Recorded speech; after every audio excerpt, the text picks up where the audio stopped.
Good morning, students. Today we will going to see a next point of JavaScript chapter, that is document object model. Okay, when HTML document is loaded into a web browser, it becomes a document object. What? When HTML document is loaded into a web browser, it becomes a document object. For example, आपण जो HTML बरोबर web ब्राउझरवरती काय करतो ते run करतो बरोबर. त्या फाईलला काय देतो आपण नाव .html असं नाव देतो आपण. ओके, आणि ब्राउझरवरती काय करतो ते रन करतो. So it is what? It is a document object. It defines logical document. It defines logical structure of document, the way in which HTML document content is accessed as document object model. It defines what?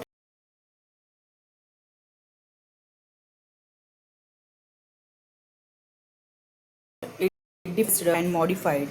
It's called as document object model. It is programming interface for HTML and XML document. त्यांनी काय सांगितले ते बघा. It defines logical structure of document, the way in which HTML document content is accessed and modified object model. म्हणजे जशा प्रकारे ते HTML document जे आहे मॉडिफाईड होतं त्यातलं कंटेंट बरोबर. सो त्या प्रोसेसला काय म्हणतात? Document object model. It is programming interface for HTML and XML, that is extensible markup language. XML stands for what? Extensible Markup Language. Okay, it is a programming interface for HTML and XML document. The standardization of document object model was founded by W3C, that is World Wide Web Consortium, which works for standardization of web technologies according to W3C. त्यांनी काय सांगितलं इथे? Document object model काय? Was founded by W3C, that is world wide web consortium. ह्याचा सुद्धा फुल form तुम्हाला एक्झाममध्ये विचारू शकतात. DOMचा फुल फॉर्म काय आहे? Document object model.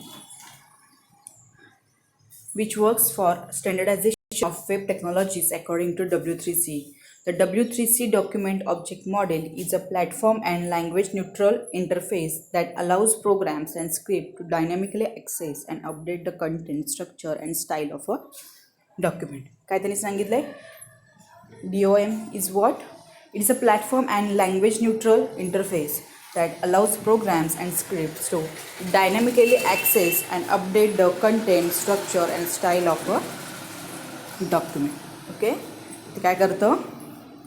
प्रोग्राम आणि स्क्रिप्टला काय करतं? अलाउ करतं कशासाठी? Dynamically access and update the content, structure and style of a document. Following diagram shows hierarchy of a document object model. Okay, it is a DOM is also important part. Okay, ही डायग्रामसुद्धा लक्षात ठेवायची आहे. त्याच्यातले points तुम्हाला MCQ मध्ये विचारू शकतात, थिअरिटिकलसाठीसुद्धा विचारू शकतात. ओके, बघा डॉक्युमेंट ऑब्जेक्ट मॉडेल कसं आहे बघा. विंडो ऑब्जेक्ट दिलेला आहे, त्याचे किती पार्ट दिलेत बघा. त्यांनी 4 पार्ट दिलेत विंडो ऑब्जेक्टच्या. विंडो ऑब्जेक्टच्या अंडर काय येतं? Location object, document object, navigator object and history object. Okay, these are the 4 part are comes under window object. Okay, आणि डॉक्युमेंट ऑब्जेक्टच्या अंडर काय येतं? Form object, link object, image object and अँकर object. Okay, following are some of the predefined methods and properties for document object model object. The property त्यांनी दिलेत बघा. प्रत्येक जे सुद्धा HTML सुद्धा बघितलेले होते बरोबर, आणि जावास्क्रिप्टमध्ये सुद्धा जे जे काही पॉईंट्स आहेत त्याच्या अंडर प्रोग्रॅमिंगमध्ये प्रॉपर्टीज आणि मेथड्स दिलेले आहेत बरोबर. तर त्या लक्षात ठेवायच्या आहेत सगळ्यांनी. प्रॉपर्टी कुठली कुठली दिली बघा? Head, title, URL, body, image. हेडचं काय दिलं आहे बघा? The returns the head element of the document. Title sets or return title of a document. URL property काय करते? Returns full URL of the HTML document. Body and image tag काय करतं? Returns body image elements respectively. Okay, so next त्यांनी बघा methods दिलेले आहेत. Write method writes HTML expression or JavaScript code to a document. Write ln method or what? Same as write but adds a new line character after each statement. get element by id. There are many ways of accessing forms element, of which the easiest is by get element by id method, in which id property is used to find an element. Okay, so या आहेत आपल्या properties आणि methods. Description दिलेल्या प्रॉपर्टीसुद्धा important आहेत, एक्झाममध्ये तुम्हाला 100% विचारतात. आणि हे जे हिराची आहे त्याचं डायग्राम ऑफ DOM ते सुद्धा तुम्हाला एक्झाम विचारलं जातं. ओके, त्यांनी इथे एक एक्झाम्पल दिले बघा. The inner HTML property is useful for getting HTML element and changing it's content. The inner HTML property can be used to get or change any HTML element including HTML and body tag.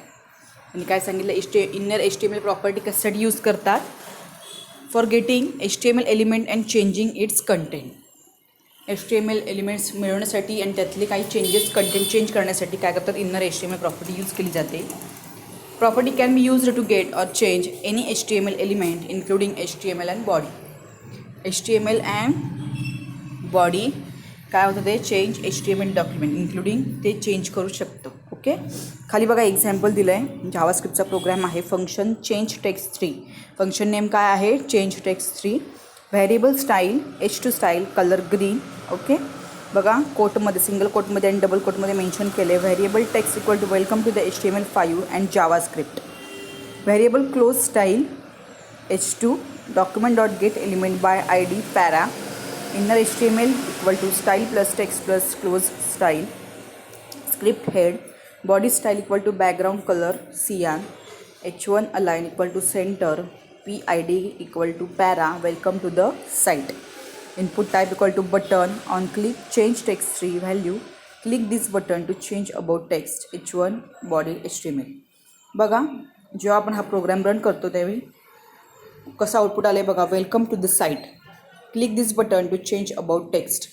जेव्हा तुम्ही या बटनवरती click कराल त्यावेळी next डायग्राममध्ये दिसते तशा प्रकारचं आपल्याला आउटपुट क्लिक शो होईल.